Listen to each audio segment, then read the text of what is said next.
Hey, good morning.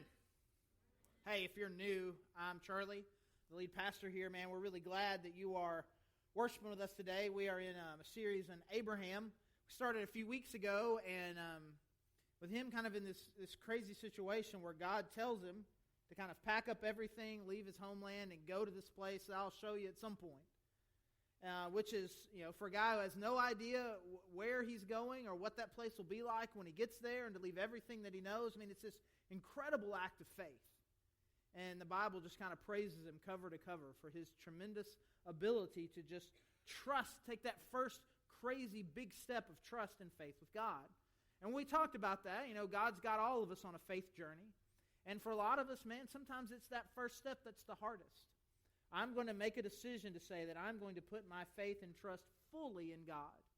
And I'm going to go where He says go, and I'm going to do what He says to do, and I'm going to be who He calls me to be. And I'm going to step out and do that. But He does, and it's an incredible thing. And I think sometimes I think I felt this way a little bit when I was younger, when I was little. It was like I feel like we kind of get these sanitized. I got these sanitized versions of Bible stories. And then Abraham did what God said, and he was great and perfect, just like all Bible characters are. Yay! But it's not like that. I mean, he makes this incredible act of faith, but then, man, it's the journey that gets him. And sometimes that's so true for us. It's like, man, I can take this initial step of faith with God, but my journey is killing me. And so we've seen this over the last couple of weeks. 2 weeks ago, Mark was talking to us, and we just see this. The obstacles start to come in their way. And sometimes we think, man, if I follow God, everything's going to be perfect. And it didn't take Abraham long to figure out that's not true. There was a famine in this awesome promised land that God had given him. Man, you think God's going to take you to this special place, and then there's no food when you get there. And so rather than continuing to trust in God, he makes up his own plan, and things go poorly, just like you would expect. And so, not knowing how to deal with obstacles, that was his first challenge. The second one is he just becomes impatient. They're waiting for God. He's waiting for God. The promise was, I'm going to make you into this great nation. But if you're going to be a great nation with all these great ancestors, you've got to start with having a kid. He didn't have a kid. And so they were waiting and waiting and waiting, and God wasn't fulfilling that promise. He's like, well, maybe we have to do something different. So rather than continuing to wait and trust, they become impatient. And Sarah comes up with this plan where Abraham will have a child through her handmaiden. So he goes and has sex with her maid, which that's terrible. It's awful, and it went bad in every way you can imagine, plus 3 or 4 more ways. It was just bad. It was dumb. So obstacles get in the way. Impatience get in the way. And we've got a third one that we're going to be looking at today in Genesis chapter 18. But as I was preparing for this, and I was thinking about kind of my own faith journey and my ability to kind of fully trust in God. I was reminded of this because I get this question a lot. I've gotten it from both of my older daughters. I get it a lot from everywhere I've ever been. I did college ministry, every church I've been a part of. Because lots of times pastors and people, we just kind of speak kind of casually, like, and God told me this, and I was talking to God, and I feel like God told me this, and you say that enough, and then eventually someone comes along and you're like, what do you mean God's talking to you? Like, I don't ever hear Him talking to me. What does it mean that God is talking to you? Because I don't hear any voice. And so you can talk to them just kind of like how God's moving your spirit through the Word, and you're kind of trying to figure out how to close out selfish voices and let kind of God just kind of talk about this. And then they'll always ask the follow-up question. Have you ever heard, Dad, Pastor, Charlie, have you ever heard an audible voice? And if you've got an audible voice story where you feel like you've heard the audible voice of God, sometimes you're hesitant to share it. Sometimes people be thinking you're crazy, right? Yeah, I heard a voice once. But I have two. And one I'm not so sure. I've told this, I'm sure, here before. I was really, really angry with God about the situation in Colorado, and I was in this park, and I was yelling at God by myself in this park. It was really an insane moment for me. I was yelling at Him. And there was this it was so soft by contrast to my yelling. I don't know if it was a soft whisper or it was just a voice in my head, but it felt like an external voice. But then I've got this other one, this other story. I was 12 years old, and our church would always go up every year to float canoes on the Buffalo River. And so we're going up there, and we about halfway through, you stop at this bank and you have lunch, and we stopped at this place where the river was really, really fast. And so we did this thing where this friend of my parents, Mike, and he was this big, stocky guy. I mean, he was maybe like 5'8", 5'9", but 250 pounds of just pure meanness and bulk, and he wasn't fat at all. He was just this wad of muscle. So he would just kind of stand in the middle of this raging river, and it was just like nothing. It's like nothing's moving him. So we would get 50 yards ahead, and then we would kind of get into the river and then fly really fast and just go boop, and then he'd take you and just throw you to the side, right? So he's just running into Mike, and he's just throwing you. It was awesome. It was a whole lot of fun, right? And so he left. He'd gotten tired of kids crashing him, and so he goes and eats. And I was like, I'm just going to do this one more time. It was so much fun flying down there. And so I get in, and you don't have Mike to stop you, so then suddenly you're stopping yourself swimming. And then because I'm 12 and an idiot, and you're going to judge me, I guess, but I was like, okay, well, now I got to stop. And so I started swimming upstream. And, of course, that doesn't work. And I'm starting to get really tired, and now I'm starting to panic. And so tired plus panic plus a bad idea to begin with, like all around, and now I'm in a lot of trouble. And as much as a 12-year-old can, I'm thinking, man, this is it. This is it. I'm about to die. And then I hear someone yell, "Swim to the other side." I'm like, what a great idea. Swim to the side. And so again, this is how stupid I was. All the people are over here. There's not even a bank over here. There's just trees, right? And so I swam this way. But at least I have a plan now, as poorly implemented as it was. And I swim over there, and I'm like, I'm okay. And so I look back over at the shore to see what kind person just saved my life by giving me this plan. And no one over there has taken any notice of me. There's no one. And so whoever it was, they see a 12-year-old almost dying, and they say my name, and then just kind of keep going about their business. Like, you see a 12-year-old about to die, and you give them advice. You see it all the way through, don't you? No one had any idea I was over there. No one. Finally, as I'm kind of walking up around these trees to kind of get to an easier place to cross, someone does finally notice me and says, "There's snakes over there." I'm like, you have no idea. Snake, I'll take snake bite any day. I almost died. Like, no one had any idea. And I'm 100% convinced that the yelling I heard was a voice of God. I mean, there was just no way. No one over there, no one anywhere had any idea that I had almost died. Yet one of the loudest yells I had ever heard. Even if one person did, everybody else would have heard that voice. It was that loud. But I'm the only one that heard it. And no one there made it. And I believe 100% the God of the universe saved my life that day. That he looked at me at the point in which I was about to die, and he said, not today, buddy. And I've been thinking about this story a lot, and it actually causes me a little bit of anxiety because you just start playing the what-if scenarios. But as I think about that story, I mean, if there's ever a moment in my life where it should be very, very clear to me that the God of the universe has a plan and direction for my life, it's in that moment. It is very clear looking back that God had a plan for me. He had an idea for my life, and his hand was completely and totally on my life.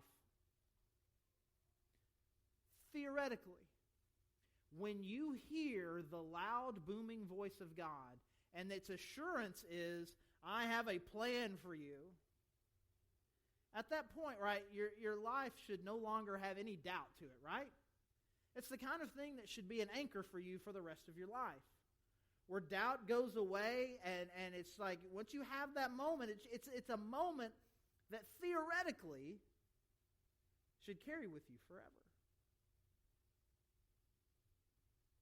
But something happens, doesn't it? We have these moments where God makes himself plainly real to us in the clearest way, but something happens. And something happens here to Abraham and Sarah in Genesis chapter 18. In Genesis chapter 18, starting in verse 1. The Lord appeared to Abraham near the great trees of Mamre while he was sitting at the entrance to his tent in the heat of the day. Abraham looked up and saw 3 men standing nearby. When he saw them, he hurried from the entrance of his tent to meet them and bowed low to the ground. He said, "If I have found favor in your eyes, my Lord, do not pass your servant by. Let a little water be brought, and then you may all wash your feet and rest under this tree.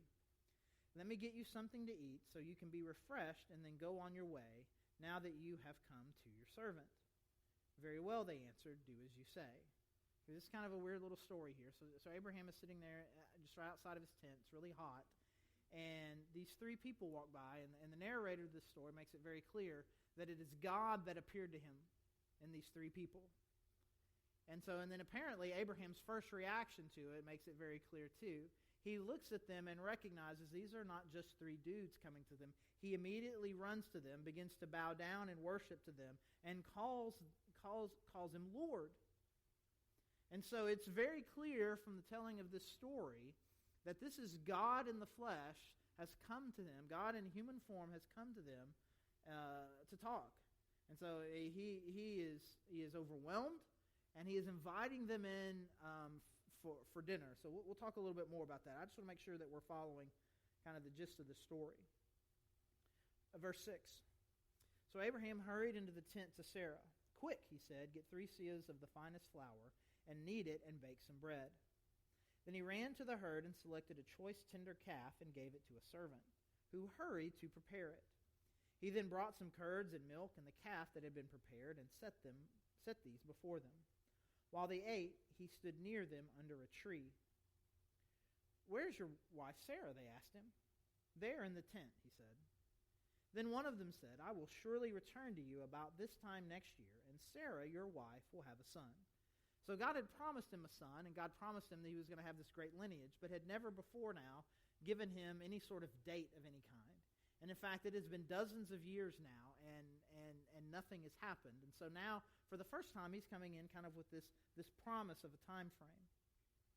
Now Sarah was listening at the entrance to the tent, which was behind him. Abraham and Sarah were already very old, and Sarah was past the age of childbearing. So Sarah laughed to herself as she thought, "After I am worn out and my Lord is old, will I now have this pleasure?" Then the Lord said to Abraham, "Why did Sarah laugh and say, 'Will I really have a child now that I'm old?' Is anything too hard for the Lord? I will return to you at the appointed time next year, and Sarah will have a son." Sarah was afraid. Yeah, I would imagine. Like, can you imagine, like, God's like in your presence, like physically in your presence, and you laugh at him, and you think he doesn't hear you? I mean, like, well, there's a lot theologically wrong with that, right? I mean, it's God. You have to be there to hear you, but anyway. And then he's like, "Why did she laugh?" So she lied, said, "I did not laugh." And then he said, "Yes, you did laugh." And that's where the story ends. That's it. I don't know what happens next. Like, it goes on next to Sodom and Gomorrah. I mean, the 3 visitors are there talking to Abraham about Sodom and Gomorrah, which is a story you may or may not be familiar with. It ends right there. It just ends like, "I didn't laugh." "Yeah, you did." And that's it. I imagine she's still scared. I mean, I don't know. It's wild. So he comes to them and it's like, for the first time, he has this assurance. Like, hey, within the next year, you're going to have a son. And then she, insulting herself and her husband, be like, "Listen, I'm worn out." Which is an interesting way for an old woman to refer to herself. "I'm worn out and he's old." There's no way. And really, no way.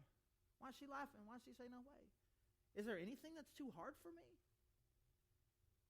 I mean, can you imagine? She's there in the presence of God. And this is what happens in the presence of God. And he's given her this promise. So this is an interesting story. It's an interesting insight kind of into Abraham and Sarah's faith journey. as they're trying to figure out, really walking to completion, this incredible promise that God has made. Not only just to go to this land, but to be overwhelmingly blessed with descendants and become this great nation. It's an interesting moment for them. And so to make sure that we kind of really comprehend and fully understand what's happening to them in this moment and really how it applies to us in our own journey, let's make sure we understand a couple of the really, I think, the most significant details of the story. And the first one is this, is that Abraham and Sarah, they were face to face with God. Face to face. Face to face with God. He was right there. And it wasn't that they were confused about it. As soon as Abraham saw these three guys come, he immediately knew, God is here. Abraham knew, sure passed the news on to Sarah, and they were face to face with him. Now, I'll talk about this in a minute, but we're going to have a little pause, a little parenthesis here, because I feel like it's important. Maybe it's not, but it is. Are you ready for a fancy word? Fancy word of the day. It's kind of a theological term about what is going on here, because this is actually kind of a really weird, kind of cool thing that God would come in a human form. And so here's your fancy word of the day, people who write stuff down, right? Your fancy word of the day today, it's Christophany. Okay? Christophany. See, you got Christ right there in there, right? I should be on the other side. Anyways, Christophany, right? And so essentially, this is an appearance of Jesus before his mama named him Jesus. Because God the Father says he's a spirit and there's nothing to see. And the Holy Spirit, obviously the same way, but God the Son, Jesus, has a human appearance. He becomes a human.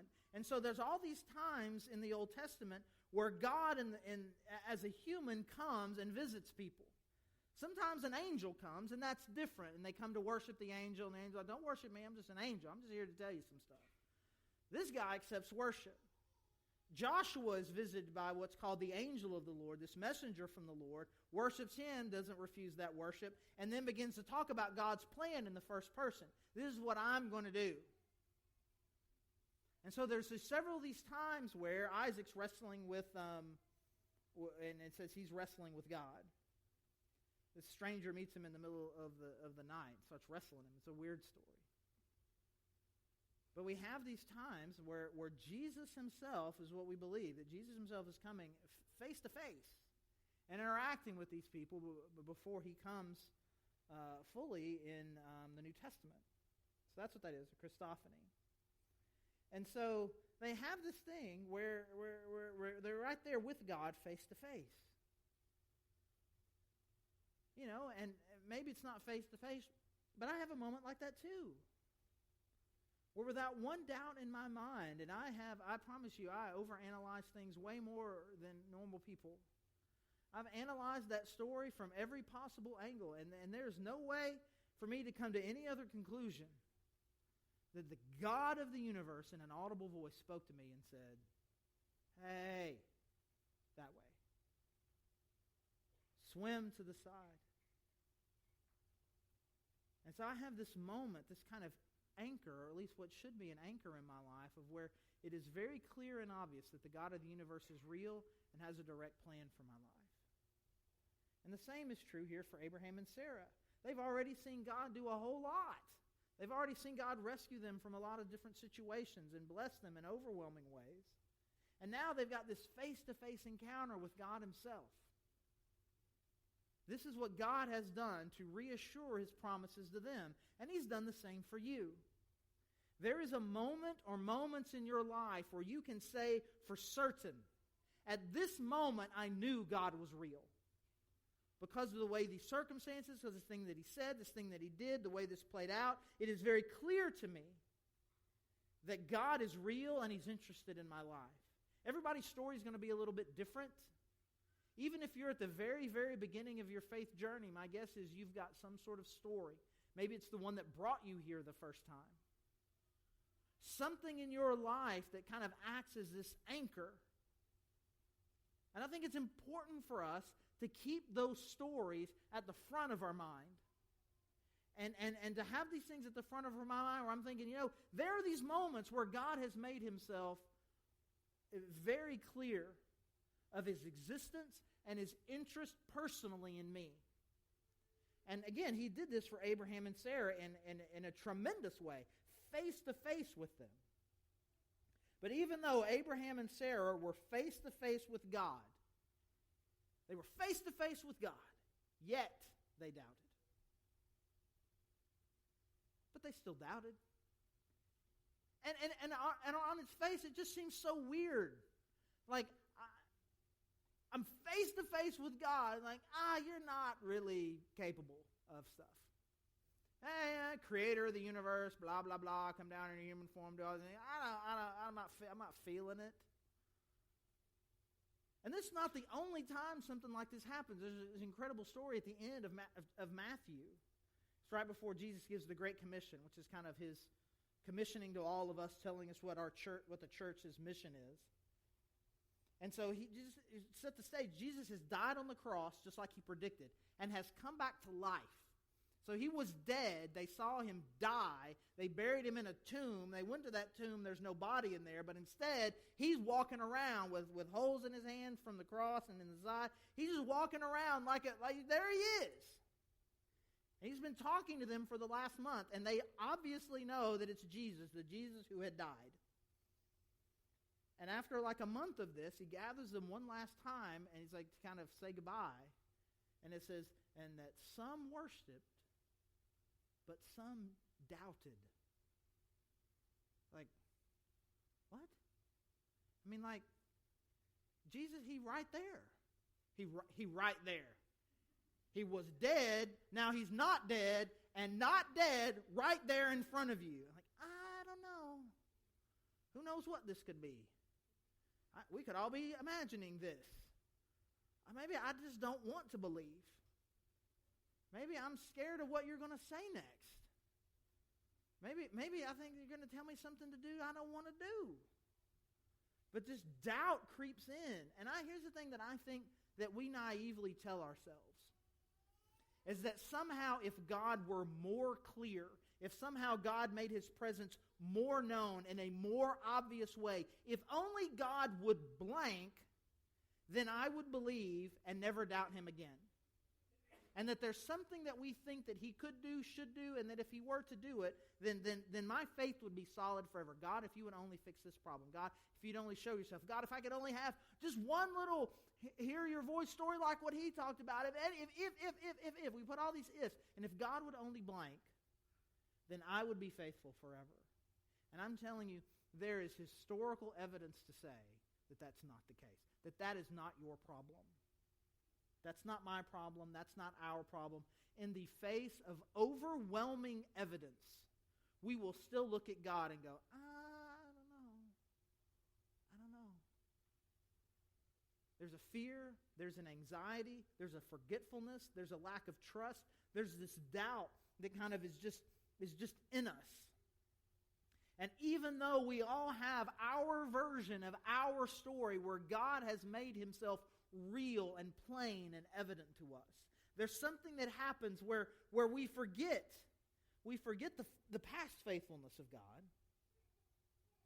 and we don't allow the past faithfulness of God to inform the present faithfulness of God or the future hope that we have in God.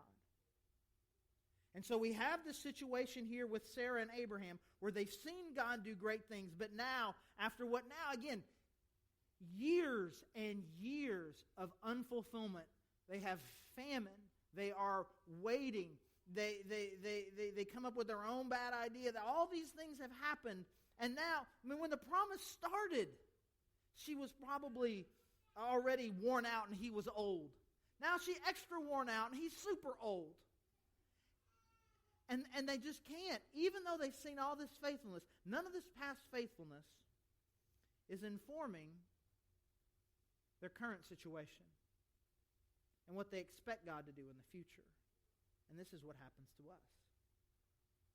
We have this, but right now, this is bad. And this doesn't have anything to do with this. I just know I'm discouraged now. I just know I don't believe God now.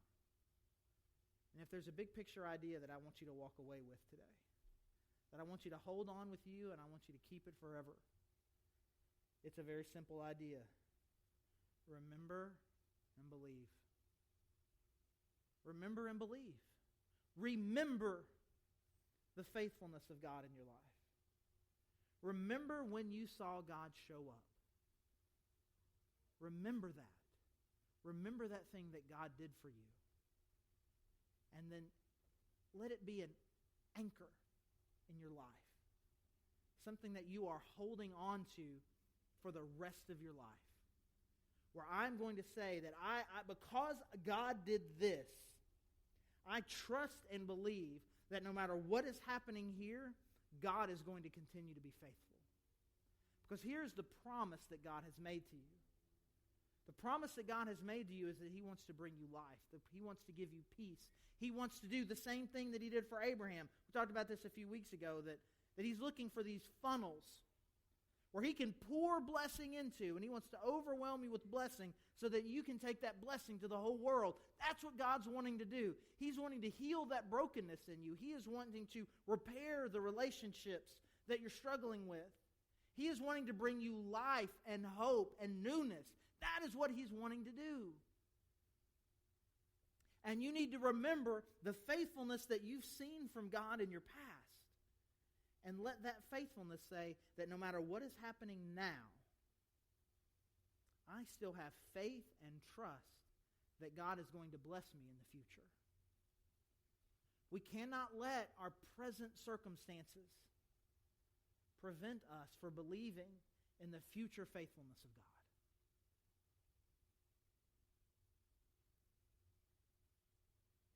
They were face to face with Him, in His presence, and He makes this promise, yet they doubted. And there are some of you right now, it's like, man, God wants to do this awesome thing in your life. He wants to bless you. He wants to heal you. He wants to restore you. He wants you to experience this new life with Jesus Christ, and He wants you to bless you in such a way that the entire world is going to be blessed through you. You're like, I don't know, man. I don't know. That sounds like the kind of thing that happens that maybe Abraham, David, maybe Paul, super Bible people. Maybe if it happens today, it's like pastors and missionaries and really super Christian types. I'm just ordinary. I'm just a regular guy. I'm just a regular woman. I'm just trying to make it.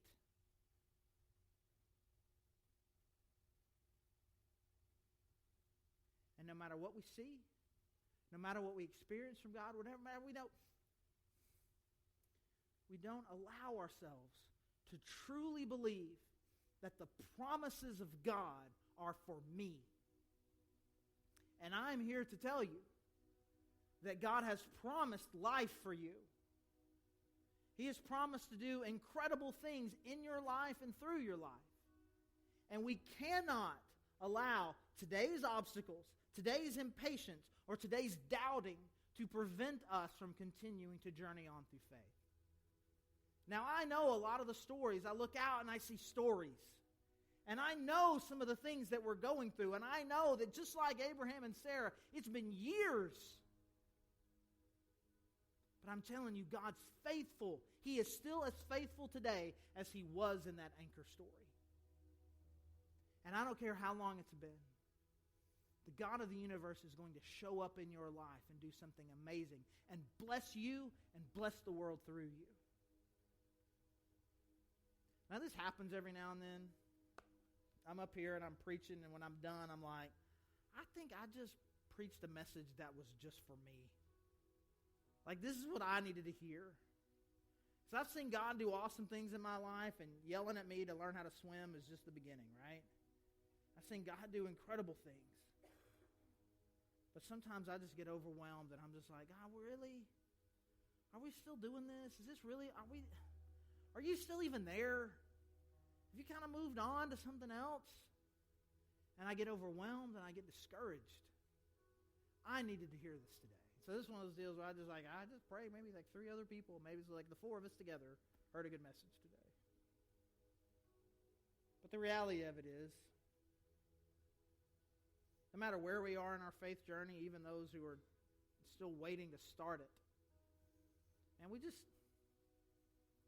allow life to keep us from to keep us from believing that God has something else for us. A life under His favor and His blessing and His prosperity. A life where we get to be used by the God of the universe to bring hope to a world that is incredibly broken. That's what He's wanting to do in your life. So find that anchor. That moment where you just felt like more than anything, you knew that God was real. And hold on to that. Hold on to it every day for the rest of your life and believe that the faithfulness of God will continue to show up in your life in the future. So we have time to respond just like we always do. We have some awesome time of worship. We've got all these ways to respond in the back. Communion is available. Prayer team would love to pray with you. There's prayer candles. You can pray at the cross. I mean, lots of ways. But let's just ask God. Let's just ask God to give us that, remind us, help us remember that time where He was the most real. And then help us to ask Him, God, help that stay real and help me to allow that to overcome this current level of uncertainty and discouragement.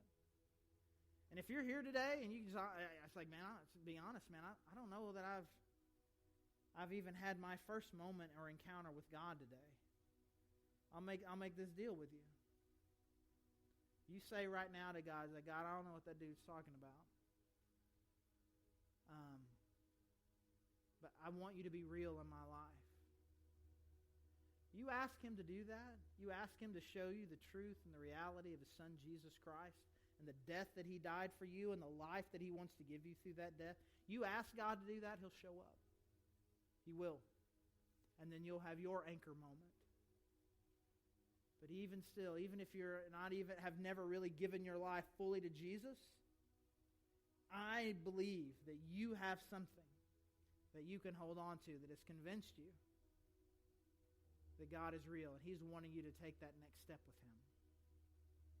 He's wanting us to remember who He is, what He's done, and believe that His faithfulness will continue forever. Let's pray.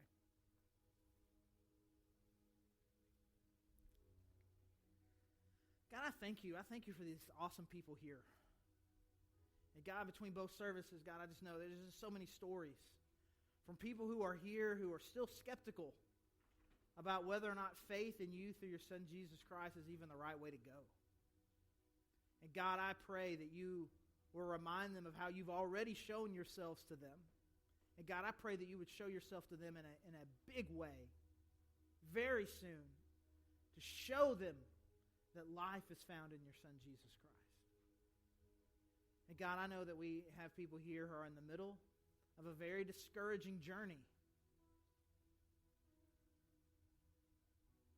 And like Abraham and Sarah, waiting years and years and years,